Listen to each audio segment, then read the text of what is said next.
تاکہ آئندہ کوئی آدمی انہیں تنقید کا نشانہ نہ بنائے۔ اس لیے امام رازی نے تفسیر کبیر میں لکھا ہے فَإِنَّ أَهْلَ الدِّينِ يُبَالِغُونَ فِي تَعْظِيمِ اصحاب رسول اللہ صلی اللہ علیہ وسلم وَلَا يُطْلِقُونَ أَلْسِنَتَهُمْ فِي اغتیامہم وَذِكْرِهِمْ بِمَا لَا يَنبَغِي۔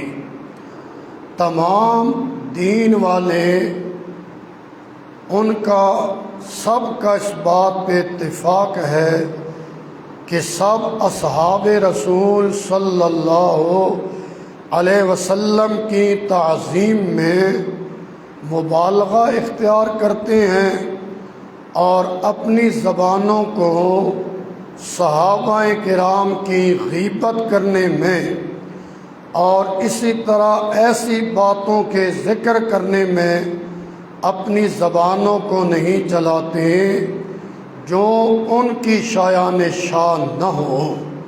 سارے صحابہ کرام اللہ کے رسول صلی اللہ علیہ وسلم کے برحق صحابہ ہیں۔ اللہ نے سورہ توبہ میں ان کی عظمت کی اس طرف اشارہ کرتے ہوئے فرمایا وَالسَّابِقُونَ الْأَوَّلُونَ مِنَ الْمُهَاجِرِينَ وَالْأَنصَارِ، مہاجرین و انصار میں سے سب سے پہلے جو سبقت لے جانے والے ہیں ایمان میں، ہجرت میں، نصرت میں، اور پھر ان کے جو پیچھے چلنے والے ہیں بے احسان، ان کے اقوال میں، ان کے افعال میں، ان کے نظریات اور عقائد میں، اللہ نے فرمایا رضی اللہ عنہم ورضوا عنہ، وہ اللہ ان سب سے راضی ہو گیا اور وہ سب اللہ سے راضی ہو گئے۔ اور آگے اللہ نے فرمایا وَأَعَدَّ لَهُمْ جَنَّاتٍ، اور اللہ نے ان کے لیے ایسے باغات تیار کر رکھے ہیں جن کے نیچے نہریں چل رہی ہوں گی اور ان میں ہمیشہ رہنے والے ہوں گے۔ اللہ نے فرمایا ذَلِكَ الْفَوْزُ الْعَظِيمُ، اور یہی سب سے بڑی کامیابی ہے۔ سبحان اللہ۔ امام رازی نے تفسیر کبیر میں لکھا ہے کہ اسبق الناس الی الہجرہ، ہجرت میں سب سے زیادہ لوگوں میں سبقت لے جانے والے سیدنا صدیق اکبر ہیں، اور اسلام میں بھی سب سے زیادہ سبقت لے جانے والے صدیق اکبر ہیں۔ امام رازی لکھتے ہیں واتفق اہل الحدیث، جو حدیث والے اہل علم لوگ ہیں ان کا اتفاق ہے کہ سب سے پہلے اسلام لانے والے مردوں میں سے صدیق اکبر ہیں۔ وَمِنَ النِّسَاءِ خدیجہ، عورتوں میں سے سیدہ خدیجہ رضی اللہ تعالی عنہا ہیں۔ وَمِنَ الصِّبْيَانِ عَلِيٌّ، اور بچوں میں سے سیدنا علی المرتضیٰ ہیں۔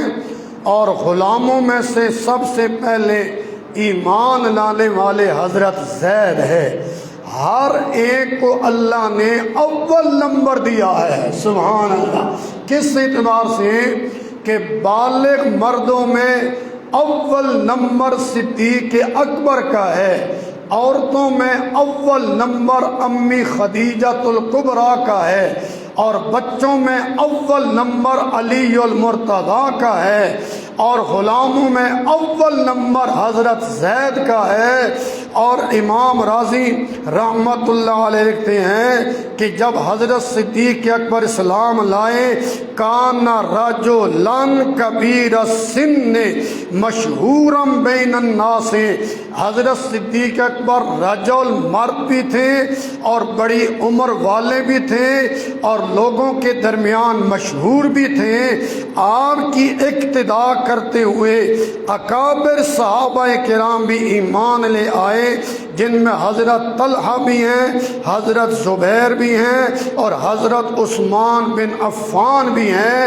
گویا کہ صدیق اکبر کا ایمان لانا یہ اسلام کی قوت کا ذریعہ بنا اور اللہ کے رسول کے مبارک دل کی قوت کا ذریعہ بنا۔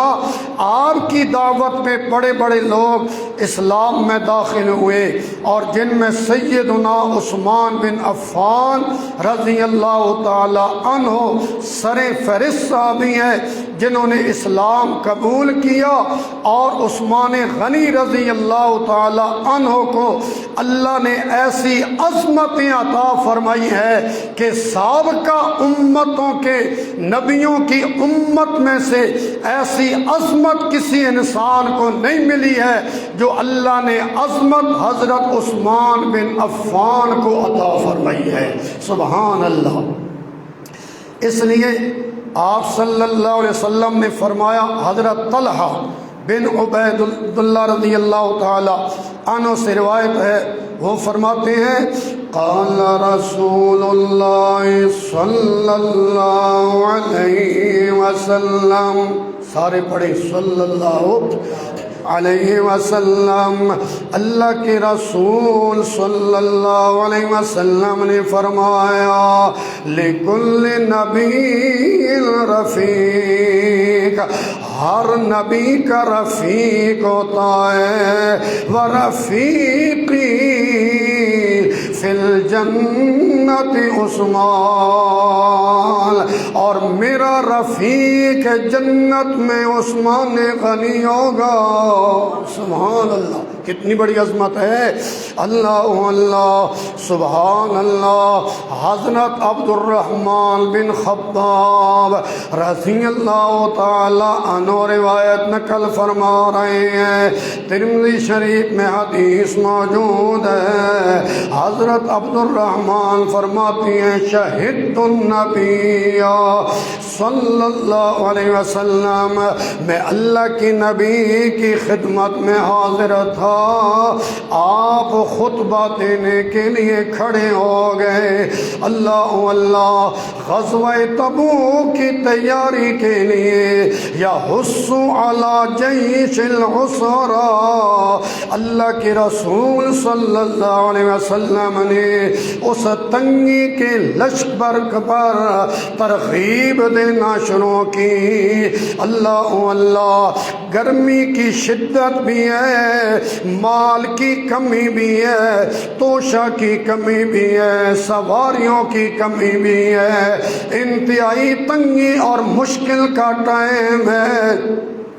اللہ کی رسول صلی اللہ علیہ وسلم ترغیب دے رہے ہیں، چنانچہ حضرت عثمان رضی اللہ تعالیٰ عنہ قام عثمان، حضرت عثمان غنی کھڑے ہوئے اور آپ عرض کرنے لگے علیہ مئۃ بعیر بأحلاسها وأقطابها فی سبیل اللہ، اللہ کے رسول میرے ذمہ 100 اونٹ ہو گئے اور ساز و سامان سمیت اللہ کے راستے میں دے رہا ہوں۔ حضرت عثمان غنی تشریف فرما ہو گئے، پھر اللہ کی نبی نے ثم حث علی جیش العسرا، پھر اللہ کی نبی نے اس لشکر کی تیاری کی دوبارہ ترغیب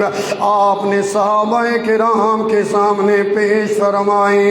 ثم قام عثمان، پھر حضرت عثمان غنی کھڑے ہوئے اور اللہ کے نبی سے عرض کرنے لگے، علیہ مئۃ بعیر، میرے ذمہ 200 اونٹ ہو گئے اور ساز و سامان سمیت اللہ کے راستے میں وقف کر رہا ہوں۔ اللہ کے رسول صلی اللہ علیہ وسلم کے سامنے عثمان غنی تشریف فرما ہو گئے۔ پھر اللہ کے رسول صلی اللہ علیہ وسلم نے تیسری مرتبہ ترغیب دلائی، تیسری مرتبہ بھی عثمان غنی کھڑے ہوئے اور اللہ کے نبی سے عرض کرنے لگے، علیہ 300 بعیر، میرے ذمہ 300 اونٹ ہو گئے۔ اللہ کے رسول ساز و سامان سمیت اللہ کے راستے میں ادا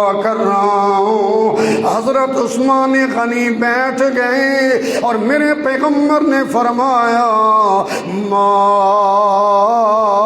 علی عثمان ما عمل بعد هذه، آج کے بعد عثمان غنی جو بھی عمل کرے اس کا کوئی نقصان نہیں ہے۔ عثمان غنی کو اللہ نے جنت کی بشارت سنا دی ہے۔ سبحان اللہ، کتنا عظیم آدمی ہے سیدنا عثمان غنی رضی اللہ تعالیٰ عنہ۔ اللہ کے رسول صلی اللہ علیہ وسلم صحابہ کرام آل اسلام کی پریشانی کو دیکھ رہے ہیں۔ مدینہ منورہ کی سرزمین میں ایک کنواں یہودی کے قبضے میں اور کسی کو یہودی پانی نہیں دیتا، اگر دیتا بھی ہے تو زیادہ قیمت وصول کر کے پانی دے رہا ہے۔ اللہ کے رسول صلی اللہ علیہ وسلم نے فرمایا، من یشتری بیر روما، کون ہے میرا سامی جو روما کا کنواں خریدے، بخیر اللہ منہا فی الجنہ، اللہ اللہ اللہ اس سے بہتر بدلے اس کو جنت میں عطا فرمائے گا۔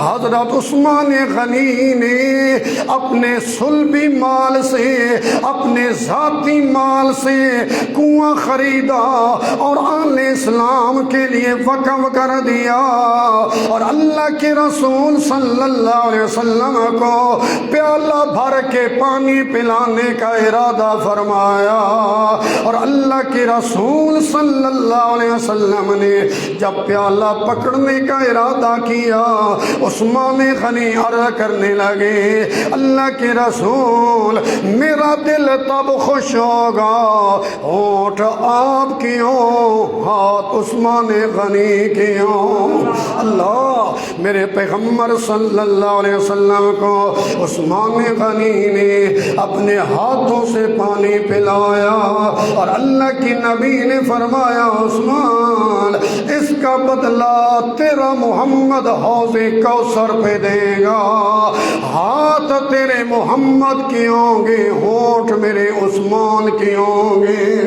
اللہ، کتنی بڑی بات ہے، سبحان اللہ۔ اللہ کے رسول صلی اللہ علیہ وسلم نے فرمایا، او میرے صحابہ، مسجد نبوی تنگ ہو گئی ہے، من یشتری بقعۃ آل فلان، کون ہے میرا صحابی جو فلاں خاندان کی زمین جو مسجد کے ساتھ متصل ہے اس کو خریدے، بخیر اللہ منہا فی الجنہ، اللہ اس کے بدلے میں اس بندے کو جنت میں بہترین بدلہ عطا فرمائیں گے۔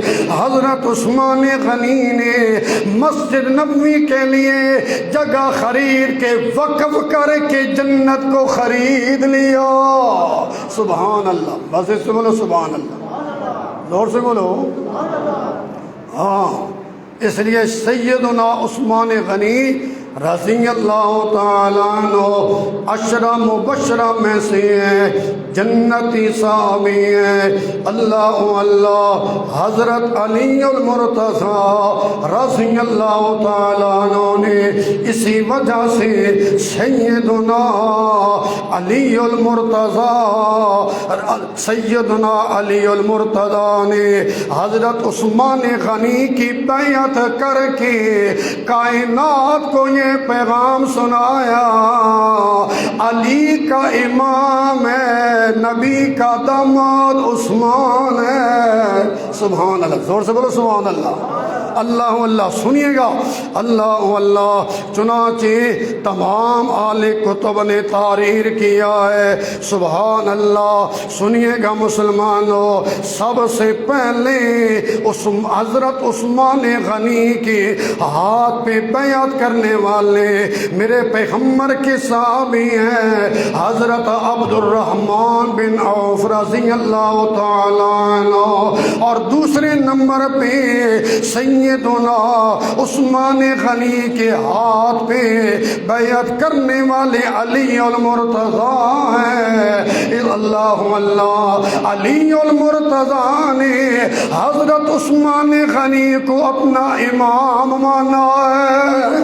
سبحان اللہ. اور یہ بالکل پکی بات ہے، کوئی بندہ اس کا انکار نہیں کر سکتا، ضدی نہ ہو.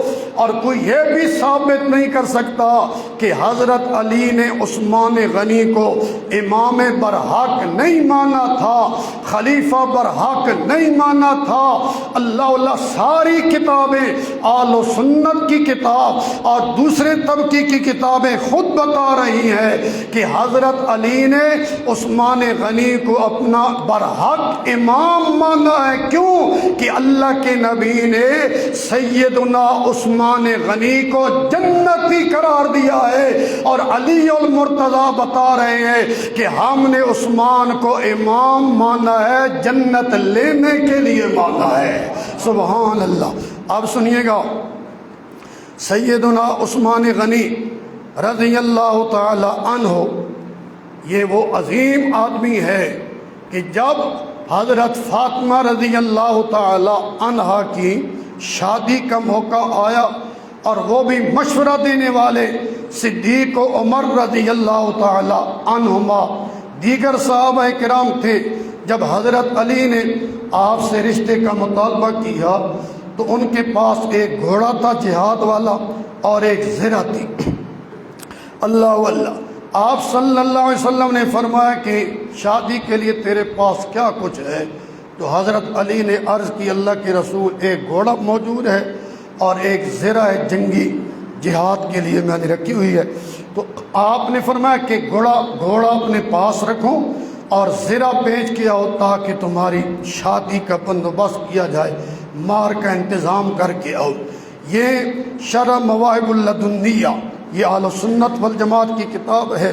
اور اسی طرح یہ کشف الغمہ فی معرفت الائمہ، علی بن عیسیٰ الاربلی، اس کی کتاب ہے جو اہل تشیع کا 7ویں صدی کا مجتہد ہے. اور اسی طرح بحار الانوار، یہ ملا باقر مجلسی کی کتاب ہے، ان کی کتاب کی عبارت میں پڑھ کے سناتا ہوں، ایمان تازہ ہو جائے گا. ہماری کتابوں میں بھی تقریباً یہی عبارت ہے. حضرت علی کہتے ہیں، فَانْطَلَقْتُ، میں چل پڑا مدینہ میں زرہ بیچنے کے لیے. حضرت علی کے ہاتھ میں زرہ موجود ہے، سامنے سے میں عرض کیا کرتا ہوں، مزے سے سبحان اللہ کہنی ہے. بیچنے والے علی المرتضیٰ ہے اور خریدنے کے لیے سامنے عثمان سنیوں کے امام آ رہے ہیں. سبحان اللہ. اللہ اللہ. حضرت عثمان غنی رضی اللہ تعالی عنہ نے، آپ نے فرمایا علی زرہ بیچ بیچ، تیرا خریدار زرا کا خریدار سامنے کھڑا ہے۔ حضرت علی کہتے ہیں بیٹو بے 400 دراہم، میں نے 400 درہم کے بدلہ میں وہ زرہ بیچ دی، من عثمان بن عفان، عثمان بن عفان پر۔ فلما قبضت الدراہم، جب میں نے دراہم کو قبضے میں لے لیا، وقبض الدرہم منی، اور عثمان غنی نے زرہ کو مجھ سے قبضے میں لے لیا۔ حضرت عثمان غنی رضی اللہ تعالی عنہ کہنے لگے الست اولا بالدرع ملکا، او علی میں زرہ کا زیادہ حقدار بن گیا اور تو درہم اور پیسوں کا زیادہ حقدار بن گیا۔ حضرت علی کہنے لگے قلت بلا، ہاں عثمان غنی چونکہ سودا ہو گیا ہے، اللہ اللہ پیسے میرے ہو گئے اور زرہ تیری ہو گئی۔ حضرت عثمان غنی آگے سے فرمانے لگے اے علی یہ زرہ بھی عثمان تجھے ہدیے میں دے رہا ہے، اللہ یہ گفٹ میں لے جاؤ۔ حضرت عثمان غنی رضی اللہ تعالی عنہ فرماتے ہیں کہ علی المرتضیٰ وہاں سے تشریف لے گئے اور آپ صلی اللہ علیہ وسلم کی خدمت میں حضرت علی پیش ہوئے، اور آپ کے ہاتھ میں زرہ بھی موجود ہے اور دراہم اور پیسے بھی موجود ہیں۔ تو آپ نے پوچھا کہ یہ پیسے کہاں سے لایا، زرہ کا سودا طے نہیں ہوا؟ حضرت علی رضی اللہ تعالی عنہ نے عرض کی اللہ کے نبی سودا تو طے ہو گیا ہے، خریدار عثمان غنی تھے، انہوں نے زرہ خریدنے کے بعد پیسے مجھے دینے کے بعد زرہ مجھے گفٹ کر دی، ہدیے میں دے دی ہے۔ آل تشیع کی کتاب جو کا جملہ ہے فدعا لہو بالخیر، اللہ کے نبی نے عثمان غنی کے لیے خیر کی دعائیں فرمائیں، سبحان اللہ، اللہ واللہ۔ تو اس لیے منصف مزاج بندہ سیدنا عثمان غنی کے مقام، شان اور مرتبہ کا انکار نہیں کر سکتا ہے۔ بخاری شریف کی حدیث سنیے، حضرت عثمان بن عبداللہ بن موہب رضی اللہ تعالی عنہ اس کے راوی ہیں اور بخاری شریف میں یہ حدیث موجود ہے۔ آپ کہتے ہیں کہ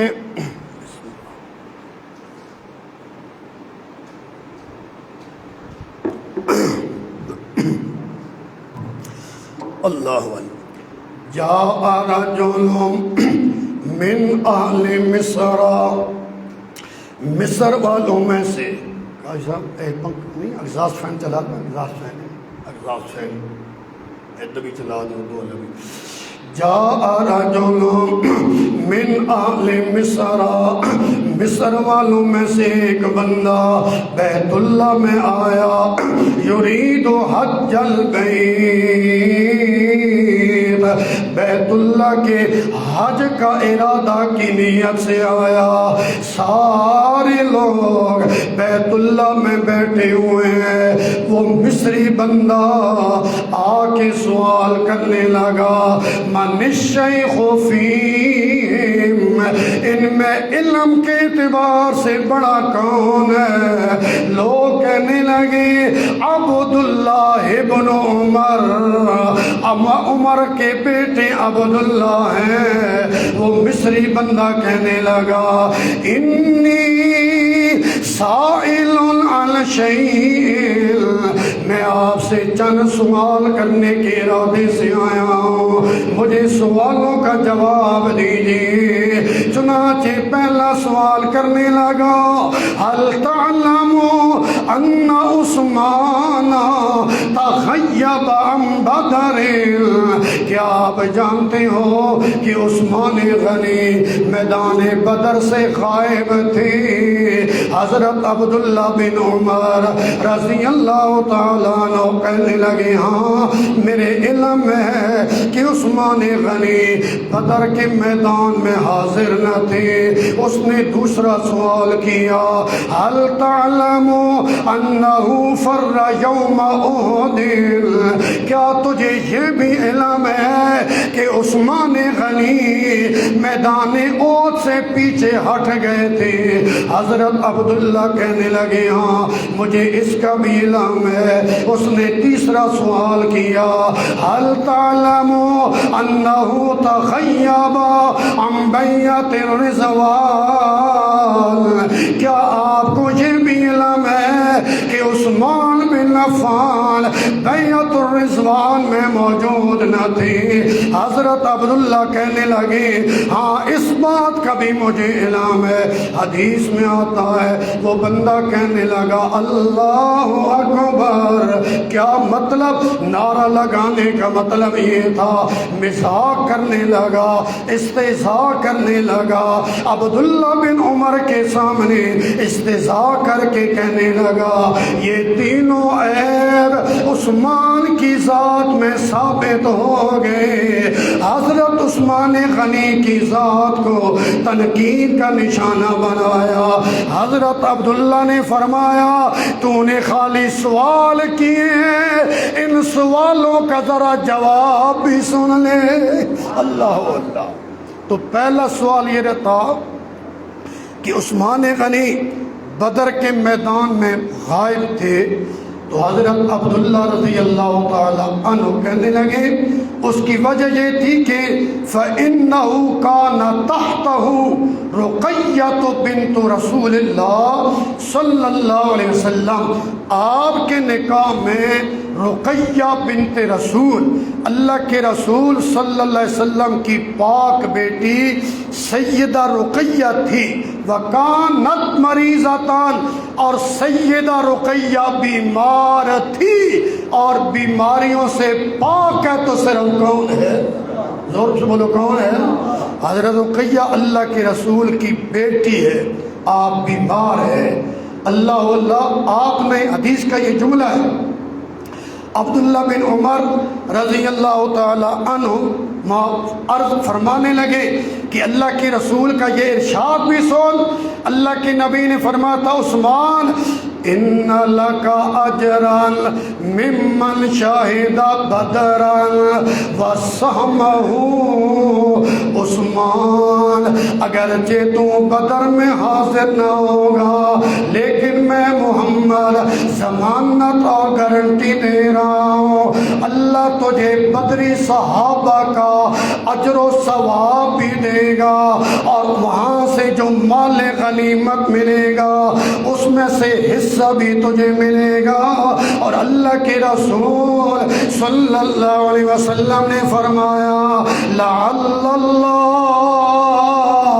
اطلع علی بدر، اللہ نے بدر والے کے صحابہ کے دلوں میں اپنی رحمت اور قدرت کے ذریعہ جھانک کے دیکھا، اور اللہ نے فرمایا اے میرے پیغمبر اپنے بدری صحابہ سے کہہ دو اعملوا ما شئتم، جو عمل کرو عمل کرتے رہو، قد غفرت لکم، میں اللہ نے تمہیں معاف کر دیا ہے۔ سبحان اللہ، ہمیشہ کی مغفرت کا اعلان کر دیا ہے۔ تو یہ جو جب جملہ آتا نا اے عملو، جو مرضی عمل کرو، اس کا یہ معنی نہیں کہ گناہ بھی کرتے رہو، یہ جنت کی بشارت کا عنوان ہوتا ہے کہ اللہ تم سے راضی ہو گیا ہے۔ اس لیے حضرت ابن عمر نے اس کو جواب دیا کہ عثمان غنی کی ذات پہ اعتراض کرنے والے، عثمان غنی تو بدری صحابی بھی ہے اور جنتی صحابی بھی ہے۔ سبحان اللہ۔ نمبر 2، آپ نے فرمایا کہ تو کہتا ہے کہ وہ میدان احد سے پیچھے ہٹے بھاگ گئے تھے، آپ نے فرمایا کیا تو نے قرآن نہیں پڑھا؟ اللہ قرآن میں فرماتے ہیں وَلَقَدْ عَفَا اللَّهُ عَنْهُمْ، میرے پیغمبر مجھے اپنی ذات کی قسم ہے تیرے اللہ نے تیرے سارے صحابہ کو معاف کر دیا ہے۔ زور سے بولو سبحان اللہ۔ اور جب کوئی چیز معاف ہو جائے وہ تنقید کے قابل نہیں رہتی ہے۔ آپ کسی کو معافی دیں بعد میں پھر تنقید کریں، یہ تو ناانصافی ہوتی ہے، یہ ظلم ہوتا ہے۔ جب اللہ نے معاف کر دیا تو کون ہوتا ہے عثمان غنی کی ذات پہ اعتراض کرنے والا؟ نمبر 3، آپ نے فرمایا کہ بیعت الرضوان میں عثمان غنی موجود نہ تھے، اس کی وجہ یہ بنی اللہ کے پیغمبر سب بولو صلی اللہ، بس اسے بولو صلی اللہ علیہ وسلم نے حدیبیہ مقام پہ پڑاؤ ڈالنے کے بعد آپ نے عثمان غنی کو مکہ روانہ کیا، کیونکہ خاندان کے اعتبار سے، خاندانی عزت و جاہت، شان و شوکت کے اعتبار سے اگر عثمان غنی کے اس کے علاوہ اور کوئی بندہ ہوتا لبعثہ رسول اللہ کے رسول صلی اللہ علیہ وسلم اس کو روانہ کرتے، لیکن عثمان غنی کو روانہ کیا کیونکہ سب سے زیادہ شان و شوکت والے سامی حضرت عثمان غنی تھے۔ آپ نے فرمایا عثمان مکہ والوں کو پیغام دے دو ہم لڑنے کے ارادے سے نہیں آئے ہیں، اللہ کے گھر کا عمرہ کرنے کے ارادے سے آئے ہیں۔ چنانچہ مکہ والے کہنے لگے عثمان ہم تجھے اجازت دے رہے ہیں، اگر تو طواف کرنا چاہتا ہے طواف کر لے۔ وہاں عثمان غنی تیرے ایمان کے کیا کہنے، تیری محبت کے کیا کہنے، حضرت عثمان غنی فرمانے لگے اللہ کے رسول جس طواف سے معروم رہے عثمان غنی وہ عبادت کرنے کے لیے تیار نہیں۔ مکہ کے لوگوں نے عثمان غنی کو محبوس کر لیا اور خبر مشہور کر دی الا ان عثمان قد قتل، عثمان غنی کو قتل کر دیا گیا۔ اور میرے استاد فرماتے تھے کہ انہوں نے کوئی مشرک بھیجا کہ محبوس بھی خود کیا قید بھی خود کیا، ایک مشرک کو بھیجا کہ ماتم کرتے ہوئے جاؤ جہاں صحابہ کرام اللہ کے نبی تشریف فرمائے وہاں سے کہتے گزر جاؤ کہ عثمان غنی کو تو مار دیا گیا، بڑا جو ہے معصوم آدمی تھا اور بڑا مظلوم تھا، اس کو قتل کر دیا گیا۔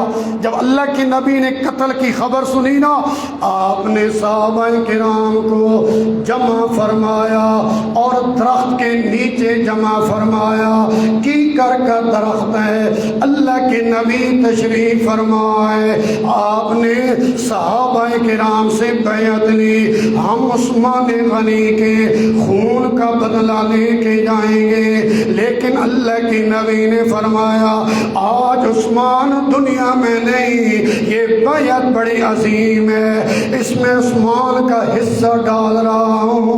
اللہ کی نبی نے اپنا دائیں ہاتھ مبارک فضا میں بلند کر کے فرمایا حاضی ید عثمان، یہ آج عثمان غنی کا ہاتھ سمجھو۔ اللہ کے نبی نے اس میں حصہ ڈالا، بیعت رضوان کا سبب حضرت عثمان غنی بنے، اور اللہ نے قرآن میں فرمایا لقد رضی اللہ عن المؤمنین اذ یبایعونک تحت الشجرہ۔ اللہ اپنی ذات کی قسم اٹھا کے کہہ رہا ہے میرے پیغمبر جنہوں نے آپ سے بیعت کی ہے درخت کے نیچے کی ہے، اللہ ان سب ایمانداروں سے راضی ہو گیا۔ اللہ اکبر۔ اور ایک بات ہم ضرور بتاتے ہیں کیونکہ اشاعتیوں کا اپنا ذوق بھی ہوتا ہے اور مولوی گول کر جاتے ہیں، اصل بات نہیں بتاتے ہیں۔ یہ بتاؤ کہ حدیبیہ پہ آپ صلی اللہ علیہ وسلم نے نمازیں پڑھی کہ نہیں پڑھی؟ بولو بھائی، نمازیں پڑھی ہیں نا؟ اور نماز میں درود پڑھا کہ نہیں پڑھا؟ ٹھیک ہے۔ ادھر عثمان غنی نے مکہ میں نمازیں پڑھی کہ نہیں پڑھی؟ پڑھی ہیں۔ اور عثمان غنی نے درود پڑھا کہ نہیں پڑھا؟ بولو، سارے اللہ کے گھر میں بیٹھے ہو، نماز میں درود ہوتا ہے کہ نہیں ہوتا؟ ہوتا ہے نا، درود ابراہیمی، اللہم صلی علی محمد۔ یہ درود عثمان غنی نے مکہ میں پڑھا، حدیبیہ حرم کی حدود میں ہے، اس کا کچھ حصہ حرم کی حدود میں ہے، کچھ حصہ حرم سے باہر ہے، اور حدیبیہ کا جو مقام ہے کچھ حصہ حرم کی حدود میں ہے اور کچھ حصہ حرم سے باہر ہے۔ تو تھوڑے سے فاصلے پہ عثمان غنی نماز میں درود پڑھ رہے ہیں، اور اشاعتیوں کا نظریہ ثابت ہو گیا کہ درود سننے والا اللہ کا نبی نہیں ہے۔ کون ہے؟ بولو کون ہے؟ کسی عالم سے پوچھ لو کہ اگر اللہ کے نبی کو یہ بات معلوم ہوتی، جس طرح یہ کہتے ہیں کہ وفات کے بعد بھی فرشتے جہاں سے لے جاتے ہیں وہاں جو قبر کے پاس درود پڑھے اللہ کے نبی خود سنتے ہیں، جواب بھی دیتے ہیں۔ نمبر 3، ہر ظاہر کو بھی دیکھتے ہیں۔ میں نے پہلے ہی بتایا تھا کہ اگر اللہ کے نبی کسی کو دیکھ لے اور وہ بندہ کلمہ پڑھ کے اللہ کے نبی کے سامنے آ جائے، اللہ کے نبی دیکھ لے وہ نہ دیکھ سکے، پھر بھی وہ صحابی بنتا ہے۔ کیا بنتا ہے؟ سارے بولو، کیا بنتا ہے؟ حضرت عبداللہ بن ام مکتوم نابینا صحابی ہے، آپ صلی اللہ علیہ وسلم کا دوسرا مؤذن ہے۔ حضرت بلال حبشی کے بعد دوسرے مؤذن حضرت عبداللہ بن ام مکتوم نابینا صحابی تھے، اور اللہ کے نبی نے اپنی عدم موجودگی میں 13 دفعہ ان کو مدینہ میں مسجد نبوی کا امام مقرر کیا تھا۔ حضرت عبداللہ بن ام مکتوم نابینا صحابی تھے۔ آپ خود بتائیں کہ نابینا دیکھتا ہے کہ نہیں دیکھتا؟ بولو، مجھے بولو، نابینا دیکھتا ہے کہ نہیں دیکھتا؟ نابینا ہوتا ہی ہوئی ہے نا کہ نہ دیکھے، اس نے اللہ کے نبی کو دیکھا نہیں، اور میرے نبی نے اس کو دیکھا، اس نے کلمہ پڑھا، وہ صحابی بن گیا۔ اب جو بندہ دعویٰ کرے اللہ کے نبی سلام بھی سنتے ہیں، درود بھی سنتے ہیں، جواب بھی دیتے ہیں، ہر ظاہر کو دیکھتے ہیں، پھر بگوال کا بندہ جو حج کے لیے جائے اس کا استقبال کیا کرو کہ بگوال میں صحابی آ رہا ہے، نعوذ باللہ۔ حالانکہ صحابہ کا دور ختم ہو گیا ہے۔ تو میں عرض کر رہا ہوں حضرت عثمان غنی نے نماز میں درود پڑھا ہے، اور اللہ کے نبی زندہ موجود ہے حدیبیہ کے مقام پہ، اور مزے سے جواب دیجیے گا کہ درود سننے والا ہے تو صرف کون ہے؟ زور سے بولو، کون ہے؟ اللہ کا نام مزے سے لو، مزہ آ جائے، کون ہے؟ کیوں کہ اللہم صلی علی، سارے بولو اللہم۔ اس کا کیا معنی اللہم کا؟ سارے بولو جزاک اللہ۔ کیا معنی ہے؟ اب آپ کو معنی آ جائے گا، اللہم اے اللہ۔ کیا کہتے ہیں؟ اے اللہ۔ تو یہاں تو اللہ کو آپ خطاب کر رہے ہیں نا، اللہ کے رسول کو تو نہیں خطاب کر رہے۔ تو جس کو خطاب کر رہے ہیں وہ ہر ایک کی سننے والا، ہر لمحہ سننے والا، ہر آن سننے والا، اللہ اللہ ہر ایک کی سننے والا ہے، وہ اکیلا اللہ ہے۔ اس نے درود سنا ہے، اپنے نبی کے مرتبے کو بلند کیا ہے۔ بیعت الرضوان اس وجہ سے ہوئی ہے کہ میرے نبی صلی اللہ علیہ وسلم کو معلوم نہ ہوگا کہ عثمان غنی زندہ ہے کہ کوئی نہ، آپ نے شہید سمجھ کے بیعت لی ہے۔ مسئلہ یہ بھی حل ہو گیا کہ پردوں سے دیکھنے والا، مجھے مزے سے جواب ملنا چاہیے، پردوں سے دیکھنے والا اور جاننے والا ہے تو صرف کون ہے؟ بولو کون ہے؟ صرف اللہ ہی ہے۔ آپ حدیبیہ پہ موجود ہیں اور کتنا ظلم ہے، پاکستان کا رہنے والا کہتا ہے اللہ کی نبی ہر جگہ سے مجھے دیکھ رہے ہیں۔ ایک مولوی کہہ رہا تھا کہ اللہ کے رسول صلی اللہ علیہ وسلم کی قبر مبارک کھول دی جاتی ہے، آپ پوری دنیا کو دیکھ رہے ہیں، کتنا بڑا ظلم ہے۔ آپ حدیبیہ کے عثمان غنی کو نہیں دیکھ رہے جو دورہ داماد ہے میرے پیغمبر صلی اللہ علیہ وسلم کا۔ اللہ نے مسئلہ حل کر دیا ہے کہ درود سننے والا بھی اللہ ہے اور پردوں سے دیکھنے والا جاننے والا بھی ہے، تو صرف کون ہے؟ اکیلا اللہ ہے۔ یہ عقیدہ بناؤ، پھر ہر عمل اللہ کے ہاں قابل قبول ہوگا۔ اللہ ہمیں عمل کی توفیق عطا فرمائے۔ آخر دعوانا